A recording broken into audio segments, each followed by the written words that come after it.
Hello and welcome to Instinct Study. আজকে আমরা model activity task mathematics এর part 3 class 10 এ দেখব। এর আগে আমরা দুটো পার্ট দেখেছি, পার্ট 1 এবং পার্ট 2 তে model activity task 1 model activity task 2 টা দেখেছি। যদি কেউ দেখে না থাকো তাহলে সেটা গিয়ে দেখে নাও একবার। আর পার্ট 3 তে যে প্রবলেমগুলো দেওয়া হয়েছে সেগুলো আমরা দেখে নেব। পার্ট 3 তে দেখো তোমাদের এই প্রবলেমগুলো দেওয়া হয়েছে, ঠিক আছে? এই প্রবলেমগুলোই আমরা ইন্ডিভিজুয়ালি আলাদাভাবে আলোচনা করব। প্রথম প্রবলেমটা দেখা যাক। দেখো প্রথম প্রবলেম যেটা তোমার দেওয়া হয়েছে এটা বলছে যে যুক্তি দিয়ে প্রমাণ করো যে বৃত্তস্থ চতুর্ভুজের বিপরীত কোণগুলো সম্পূরক হবে। এটা অ্যাকচুয়ালি তোমাদের উপপাদ্য, ঠিক আছে? তোমাদের বইয়েতে যে গভর্নমেন্ট থেকে যে বইটা দেওয়া হয়েছে সেই বইয়ের পেজ নাম্বার 164 উপপাদ্য নম্বর কত? উপপাদ্য নম্বর হচ্ছে 38। এই উপপাদ্যটা তোমাকে এখানে করতে দেওয়া হয়েছে। তোমরা বইয়ে যেটা আছে ওটাই দেখো, খুব ভালো করে করা আছে। আমি আলাদাভাবে এখানে কোনো কিছু করছি না। উপপাদ্যটা তোমাদের বুঝতে গিয়ে যদি কোনো জায়গায় অসুবিধা হয় তাহলে আমাদের সংশ্লিষ্ট হোয়াটসঅ্যাপ নাম্বারে তোমরা কোয়ারি পাঠাও, আমরা সলভ করে দেবো। আমি নিজে সলভ করে দেবো তোমাদের প্রবলেম, ঠিক আছে? আচ্ছা, নেক্সট যে প্রবলেমটা দেওয়া আছে সেটা দেখবো আমরা। দেখো এখানে একটা ভালো প্রবলেম দেওয়া আছে। অ্যাকচুয়ালি ওই যে উপপাদ্য আগেরটা দেখলাম সেটার প্রয়োগ দেওয়া আছে। বলছে যে দুটি বৃত্ত পরস্পরকে সি ও ডি বিন্দুতে ছেদ করে এবং ডি ও সি বিন্দুগামী দুটো সরলরেখা একটি বৃত্তকে যথাক্রমে এ বিন্দু ও বি বিন্দুতে এবং অপর বৃত্তকে ই ও এফ বিন্দুতে ছেদ করে। তাহলে ডি এ বি সমান 75 হলে ডি ই এফ এর মান। এখানে ছবিটা এঁকে দেওয়া আছে খুব ভালো করে, আমরা এই ছবি ধরেই এগোবো। হ্যাঁ, আমরা তবে নিজেদের মতো করে একটা ছবি এঁকে নেব। দেখো আমরা প্রথমে ছবিটা এঁকে নিই একবার। এখানে নামকরণটা আমরা করে নিই, যদিও প্রপার এই ছবির সঙ্গে মিলছে না কিন্তু বোঝার জন্য যথেষ্ট। এই পয়েন্টের নাম দিচ্ছি এ বি, যেরকম ছবিতে দেওয়া আছে। হ্যাঁ, এটার নাম দিচ্ছি সি, এটার নাম দিচ্ছি ডি, এটার নাম দিচ্ছি ই এবং এফ। এবং এই কোণটা কত বলা আছে? এই কোণটা বলা আছে 75। এবার দেখো মিলিয়ে নাও। বলছে দুটো বৃত্ত পরস্পর সি এবং ডি বিন্দুতে ছেদ করে। এই বৃত্ত আর এই বৃত্ত পরস্পরকে এই যে সি আর ডি বিন্দুতে পরস্পরকে কাট করে ছেদ করে। হ্যাঁ, এবং ডি ও সি বিন্দুগামী দুটো সরলরেখা, এই যে ডি বিন্দুগামী সরলরেখা ইএফ এবং সি বিন্দুগামী সরলরেখা বিএফ, বৃত্ত দুটিকে মানে প্রথম বৃত্তকে এ বিন্দুতে ও বি বিন্দুতে, এই যে এ বিন্দুতে আর বি বিন্দুতে ছেদ করেছে এই সরলরেখা দুটো, এ বিন্দুতে বি বিন্দুতে ছেদ করেছে এই সরলরেখাটা এ বিন্দুতে, এটা বি বিন্দুতে ছেদ করেছে এবং অপর বৃত্তকে ই আর এফ বিন্দুতে ছেদ করেছে, এই যে ই বিন্দু আর এফ বিন্দুতে ছেদ করেছে। এবারে ই অ্যাঙ্গেলটা বলা আছে যে এই যে ডি এ বি অ্যাঙ্গেলটা বলা আছে 75 ডিগ্রি। তোমাকে নির্ণয় করতে হবে কত? ডিইএফ, অর্থাৎ ডিইএফ। এই কোণটা তোমাকে বের করতে হবে, ঠিক আছে? আমরা এর আগে যে থিওরেমটা পড়েছি ওটাকে আমি একবার বলে দিই। এর আগে যে থিওরেমটা আমরা পড়েছি সেটা হচ্ছে, দেখো যে যুক্তি দিয়ে প্রমাণ করো যে বৃত্তস্থ চতুর্ভুজের বিপরীত কোণগুলো পরস্পর সম্পূরক হবে। অর্থাৎ এখানে যদি একটা বৃত্তস্থ চতুর্ভুজ আমরা ড্র করতে পারি, থিওরেমটাই বলে দিতে হবে। তাহলে এই যে বিপরীত কোণ দুটো, এটা বিপরীত কোণ এটা, এটা বিপরীত কোণ এটা, এই দুটো সম্পূরক হবে। অর্থাৎ যদি এটা এ কোণ হয়, এটা যদি বি কোণ হয়, তাহলে angle A plus angle B কত বলছে? 180 ডিগ্রি হবে, এটা বলছে এই থিওরেমটা। এটাই আমরা অ্যাপ্লিকেশন করবো আমরা ওই অঙ্কটার ক্ষেত্রে, ঠিক আছে? দেখো দেখো প্রথমে আমরা এই যে সি আর ডি এই দুটো বিন্দু যে আছে এই দুটো বিন্দু যোগ করে নেব। তাহলে এই বিন্দুটা যোগ করে নেব। এবার আমরা দেখো এটা লিখে লিখে করি। হ্যাঁ, যে এ বি সি ডি চতুর্ভুজ হলো বৃত্তস্থ চতুর্ভুজ, ঠিক আছে? অতএব B angle D A B plus এই কোণটা প্লাস এই যে ডি সি বি এই কোণটা, এই দুটো কোণের যোগফল কত বলছে? কত হবে? 180 ডিগ্রি হবে। অ্যাঙ্গেল ডি সি বি কত হবে? তাহলে 180 ডিগ্রি হবে। ওই থিওরেম অনুযায়ী আমরা কিন্তু এটা বলতে পারছি। আচ্ছা, এবার এই কোণটার মানটা কত বলা আছে? এই কোণটার মানটা বলা আছে 75। এই যে ডিএবি কোণের মান বলা আছে 75। তাহলে 75 plus angle D C B equals to কত পাচ্ছি 180 ডিগ্রি। তাহলে এখান থেকে আমরা এই কোণটার মানটা কত পাচ্ছি, এই কোণটার মানটা পাচ্ছি angle DCB equals to 180 minus 75, এটার মান কত হয়ে যাবে 105, অর্থাৎ এই কোণটার মান আমরা পেলাম 105 ডিগ্রি। এবার দেখো এই যে সরল রেখাটা, এই যে এই এটা তো একটাই সরল রেখা, এই কোণটার মান হচ্ছে তোমার 180 ডিগ্রি টোটাল কোণটার মান। তাহলে এই যে সিঙ্গেল কোণটা, এই কোণটা তাহলে নিশ্চয়ই 180 থেকে এই এই এই অপর এই কোণটা বাদ দিলে পেয়ে যাবো আমরা। অতএব দেখো অ্যাঙ্গেল ডি সি এফ সমান সমান কত হবে 180 minus angle D C B, এখান থেকে কি পাচ্ছি 180, আচ্ছা এটা 180 হবে, আমি 108 লিখে ফেলেছি, তো মুছে দাও। তাহলে এটা কত হবে 180 মাইনাস 105, তাহলে এটা 105 ডিগ্রি মানে হচ্ছে কত 75 ডিগ্রি হয়ে গেল। এই কোণটার মানটা কত হলো 75 ডিগ্রি।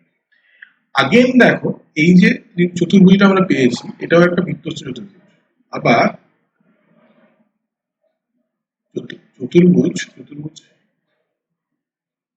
দেখো ভালো করে, আবার চতুর্ভুজ সি এফ ই ডি হলো বৃত্তস্থ চতুর্ভুজ,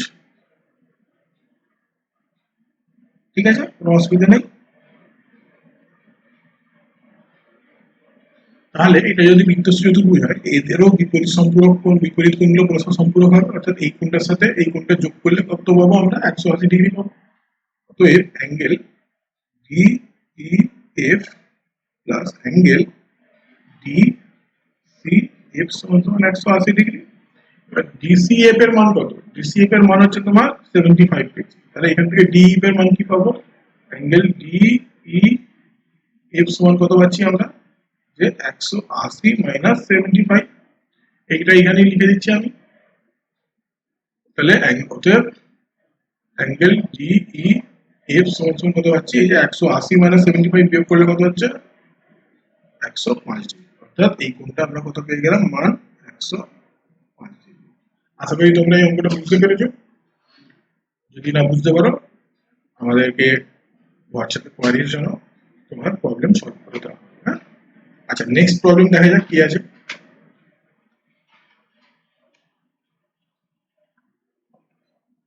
দেখো নেক্সট প্রবলেম যেটা বলেছে সেটা হচ্ছে যে একটা গোলকের ব্যাসার্ধের অনুপাত, ব্যাসার্ধের দৈর্ঘ্য বলেছে 50% বৃদ্ধি করলে বক্ষতলের ক্ষেত্রফল শতকরা কত বৃদ্ধি পায় তা নির্ণয় করতে হবে।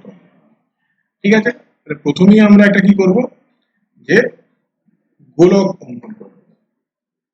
ঠিক আছে, এই গোলকের ব্যাসার্ধ আমরা এটা এঁকে দিই, এই ব্যাসার্ধটা আমরা ধরে নিচ্ছি কত, এই ব্যাসার্ধকে ধরে নিচ্ছি আর, লিখে নিই, ধরি গোলকের ব্যাসার্ধ হচ্ছে আর একক। ঠিক আছে, এবার বলছে যে বক্ষতলের ক্ষেত্রফল। আচ্ছা গোলকের বক্ষতলের ক্ষেত্রফলের সূত্র কি মনে আছে, গোলকের বক্ষতলের ক্ষেত্রফলের সূত্র, গোলকের বক্ষতলের ক্ষেত্রফলের সূত্র ছিল 4 পাই আর স্কয়ার, তাই না, ওটা লেখো যে অতএব বক্রতলের ক্ষেত্রফল সমান কত 4 পাই আর স্কয়ার, এটা বর্গ একক, ঠিক আছে, বর্গ একক। আচ্ছা এবার এখন কি বলছে, এখন যেটা বলছে যে ব্যাসার্ধ 50% বৃদ্ধি পেয়েছে, অর্থাৎ ব্যাসার্ধ বৃদ্ধি পায় কত, ব্যাসার্ধ বৃদ্ধি পায় কত 50%, তাহলে আর ইন্টু 50/100, অর্থাৎ এটা কাটাকাটি করলে কত হবে r/2, অতএব নতুন ব্যাসার্ধ কত r প্লাস r/2, এটা ইকুয়ালস টু হবে 3r/2, তাহলে নতুন ব্যাসার্ধ আমরা পেলাম 3r/2। এবার বলছে যে তাহলে বক্ষতলের ক্ষেত্রফল, এবার নতুন বক্ষতলের ক্ষেত্রফল, অতএব নতুন বক্ষতলের ক্ষেত্রফল কত হবে,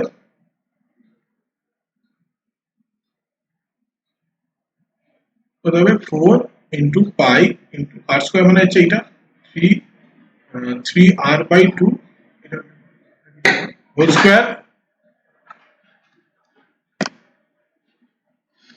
তাহলে পেলাম যেটা 4 ইন্টু পাই ইন্টু 3r/2 তার হোল স্কোয়ার। এটাকে সিম্পলিফাই করলে কি হবে 4 পাই ইন্টু 9r²/4, তাই তো 9r²/4। আচ্ছা, এবার কতটা বৃদ্ধি পেয়েছে বের করতে হলে কি করব আমরা, এইটা থেকে নতুনটা থেকে পুরাতনটা বাদ দেবো, এটা থেকে এটা বাদ দেবো আমরা, ওটা আমরা পরে পাতায় করি। অতএব বক্ষতলের ক্ষেত্রফল বৃদ্ধি পায় কত, 4 পাই, যেটা ছিল সেটা লিখবো 9r²/4, 4 pi into 9r²/4 minus minus কত করবো না, এইটা মাইনাস করবো 4 পাই আর স্কোয়ারটা, 4 পাই আর স্কোয়ার। এবার এখান থেকে আমরা বিয়োগটা করি, দেখো এখান থেকে কমন নিতে পারি আমি 4 পাই আর স্কোয়ার, 4 পাই আর স্কোয়ার দুটোই আছে, তাহলে 4 পাই আর স্কোয়ার কমন নিয়ে নিচ্ছি, এখানে কি করে থাকছে 9/4 করে থাকবে, মাইনাস এখানে কি করে থাকবে 1 করে থাকবে। এটা বিয়োগটা করলে কত পাচ্ছি 4 পাই আর স্কোয়ার ইন্টু এটা সাবট্রাকশন করলে কত পাচ্ছি 5/4 পাবো, এটা কেটে দিলে কত পাচ্ছি 5 পাই আর স্কোয়ার পাচ্ছি, 5 পাই আর স্কোয়ার। তাহলে এইটা বৃদ্ধি পেয়েছে, এত বর্গ একক আমার বৃদ্ধি পেয়েছে। কার উপর বৃদ্ধি পেয়েছে, আমার আগে কত ছিল, আগে ছিল 4 পাই আর স্কোয়ার, এখন আমার হয়েছে কত 5 পাই আর স্কোয়ার, তাই না, এখন আমার 5 পাই আর স্কোয়ার হয়েছে। আচ্ছা, এবার আমার কি করবো শতকরা হার বের করতে হবে, অতএব লেখো, অতএব 4 পাই আর স্কোয়ারের মধ্যে বৃদ্ধি পায় কত 5 পাই আর স্কোয়ার, তাহলে একের মধ্যে বৃদ্ধি পায় কত 5 pi R square divided by 4 pi R square, তাহলে 100 এর মধ্যে, ঠিক আছে, তাহলে শতকরা নির্ণয় করতে হলে 100 এর মধ্যে বের করতে হয় না, divide by 4 pi R square into 100, pi R square কেটে গেল, 4 দিয়ে এটাকে কাটলে হয় 25, কত 125%। অতএব অ্যান্সার কি হবে, কোয়েশ্চেন কি যে শতকরা ক্ষেত্রফল শতকরা কত বৃদ্ধি পাবে, অতএব লিখবো, অতএব ক্ষেত্রফল মানে বক্ষতলের ক্ষেত্রফল 125% বৃদ্ধি, ঠিক আছে, এটাই অ্যান্সার। হ্যাঁ, চলো নেক্সট অঙ্ক দেখে নেব। দেখো এখানে আরেকটা অঙ্ক দিয়েছে, সেটা হচ্ছে বলছে যে একটি অর্ধগোলাকৃতি গম্বুজের ভূমিতলের ব্যাসের দৈর্ঘ্য বলা আছে 42 ডেসিমিটার, কিন্তু ব্যাসের দৈর্ঘ্য বলা আছে। হ্যাঁ, গম্বুজটির উপরিতল রং করতে প্রতি বর্গমিটার 35 টাকা হিসাবে কত টাকা খরচ করবে নির্ণয় করো। আচ্ছা, এখানে দুটো জিনিস কিন্তু মাথায় রাখো, একটা হচ্ছে দেখো, একটা হচ্ছে এখানে বলা আছে যে ডেসিমিটার বলা আছে, আর এখানে বলা আছে ব্যাস, আর এখানে বলা আছে যে হিসেবটা দেওয়া আছে 35 টাকা, সেটা বর্গমিটারে দেওয়া আছে। তাহলে এই তিনটে জিনিস কিন্তু অঙ্ক করার সময় আমরা মাথায় রাখবো। হ্যাঁ, কারণ দুমদাম করে যেটা বেরোবে তাকে এটা দিয়ে গুণ করে দিলে, ওই জিনিসে গুণ করে দিলে কিন্তু উত্তর ভুল হয়ে যাবে, কারণ আমাকে ইউনিটটা সব জায়গায় সমান রাখতে হবে। আচ্ছা, প্রথমে আমরা একটা গম্বুজ অর্ধগোলাকৃতি গম্বুজ একটা নিয়ে নিই। দেখো অর্ধগোলাকৃতি গম্বুজ এটা একটা, এবং এর যে ব্যাস সেটা ড্র করি। এই ব্যাসের দৈর্ঘ্য কত বলছে, ব্যাসের দৈর্ঘ্য বলছে কত 42, কত বলছে 42 ডেসিমিটার, ঠিক আছে। তাহলে ব্যাসের দৈর্ঘ্য যদি 42 ডেসিমিটার হয়, তাহলে এইখানটা তৈরি নিচ্ছি আমরা কেন্দ্র, তাহলে ব্যাসার্ধ কত হবে 21 ডেসিমিটার হবে, ঠিক আছে, আশা করি অসুবিধা নেই। এবারে লিখে নিই আমরা অর্ধগোলাকৃতি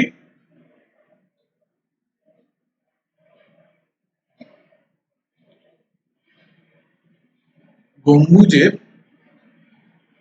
ভূমিতলের ব্যাসার্ধ কত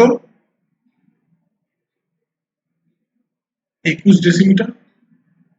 অতএব এবার আমার কি চাই, গম্বুজটির উপরিতল, এই যে উপরিতল যে আছে তলটা, এই তলটা আমার কত হয়, আমরা দেখলাম যে গোলকের ক্ষেত্রে ছিল 4 পাই আর স্কোয়ার, তাহলে অর্ধগোলকের ক্ষেত্রে 4πr²/2 হবে। অতএব লেখো পার্শ্বতলের বা বক্রতলের ক্ষেত্রফল হচ্ছে কত, 4πr²/2। এখানে আর এর মান কত, আর এর মান এটা, তাহলে এটা মানটা বসিয়ে দিয়ে আমরা বের করে নিই। 4π, আর এর মান হচ্ছে কত, 2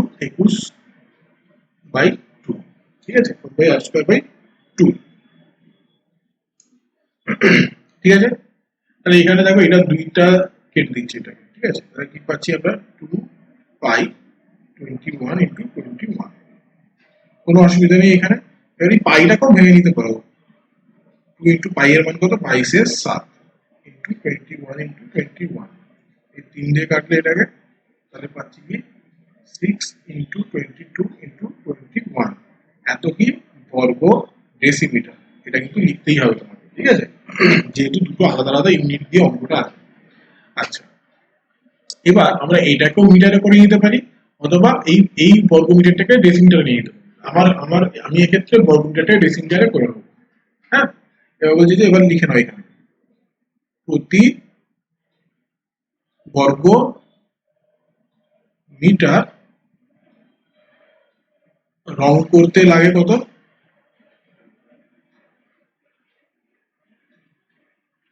35 টাকা।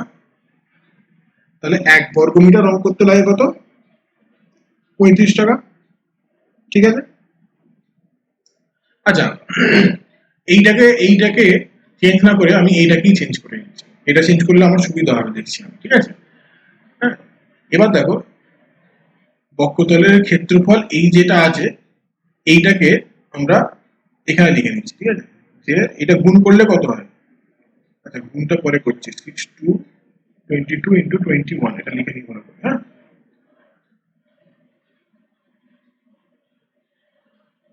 21 এত বর্গ ডেসিমিটার সমান কত, এটা ডিভাইড করে দেবো। কত দিয়ে ডিভাইড করে দেবো, যে 1 মিটার সমান কত হয়, 10 ডেসিমিটার হয়। এবার হচ্ছে বর্গ মানে কি, তাহলে স্কোয়ার, মানে দুবার গুণ হয়ে যায়, তাহলে 1 metre square equals to 100 decimetre square হবে, তাই তো। তাহলে এটা ডেসিমিটার স্কোয়ার আছে, একে আমরা 100 দিয়ে ডিভাইড করে দেবো, ঠিক আছে। আচ্ছা, এটা গুণ করলে কত হচ্ছে, গুণ করলে যেটা হচ্ছে সেটা দেখে নাও।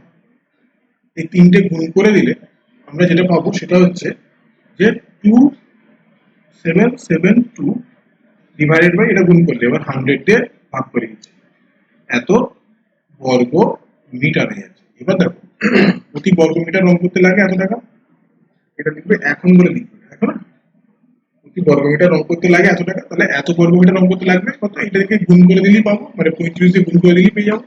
তাহলে এটা করি, অতএব বক্রতল রং করতে লাগবে কত,